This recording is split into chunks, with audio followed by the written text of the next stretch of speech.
अब मैं आपको मिसाल दे दूं कि कौन सी चीज़ें इंक्वायरी के अंदर आ जाएंगी, कौन से सेक्शंस जो इंक्वायरी के अंदर आ जाते हैं, ताकि आपको ज़्यादा क्लियर आइडिया हो पाए, या जब आप एग्जाम्स में लिखें तो आप मिसाल दे पाएँ अच्छे से।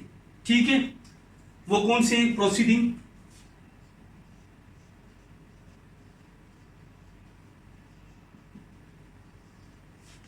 अंडर सेक्शन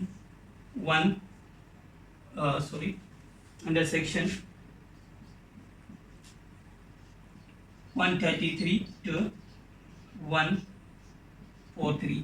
ठीक है, ये क्या है, ये पब्लिक न्यूसेंस है।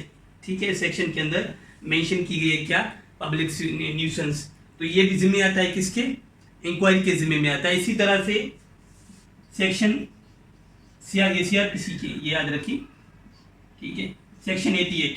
ठीक है, ये किसके बारे में, अटैचमेंट ऑफ प्रॉपर्टी। किसकी प्रॉपर्टी, जो कि बंदा या एक्यूज हो क्या जो है एब्सकॉन कर गया हो, ठीक है, भाग गया हो, पुलिस से भाग गया हो, केस जो है फेस जो है नहीं कर रहा हो, तो उसकी क्या करे कोर्ट, अटैच करे प्रॉपर्टी। इसी तरह से सेक्शन जो है 96 है, search and warrant.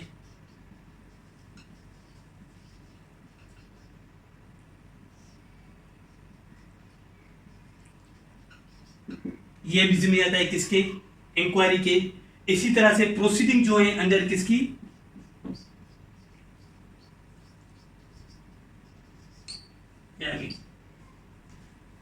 Proceeding under section 145। ठीक है, अब ये किसके लिहाज से हैं कि डिस्प्यूट हो, किस लिहाज से, इमूवेबल प्रॉपर्टी के लिहाज से कोई डिस्प्यूट हो, और वो डिस्प्यूट किस नतीजे से, जो उस डिस्प्यूट का जो रिजल्ट है वो क्या आ सकता है, breach of public tranquillity, public piece. ठीक है, उस डिस्प्यूट की वजह से क्या हो सकता है कि पब्लिक पीस जो डिस्टर्ब हो सकता है, पब्लिक पीस ब्रीच हो सकता है।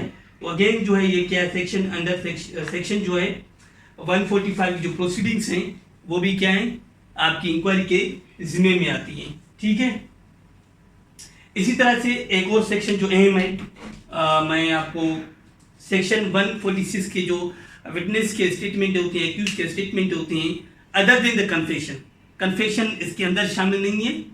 ठीक है, लेकिन विटनेस के जो स्टेटमेंट हैं, जो कंप्लेनेंट के स्टेटमेंट हैं, वो किसके जिम्मे में आती हैं, अगेन वो आपकी इंक्वायरी के जिम्मे में आती हैं। इसी तरह से डिसमिसल ऑफ कंप्लेंट है अंडर सेक्शन 203, वो भी आपकी जिम्मे में आती है, किसके, इंक्वायरी के जिम्मे में आती है। तो ये जो है आपकी इंक्वायरी हो गई। अभी तक के लिए इतना ही मेरे ख्याल से काफ़ी है, ताकि आपको एक अच्छा सा ओवरव्यू आ जाए और आप जो है एग्जाम्स में अच्छी तरह से लिख सकें, और आपको प्रैक्टिकली भी जो है नॉलेज वाइज आपको ये अच्छी गाइडलाइन होगी सिलेक्शन में आपके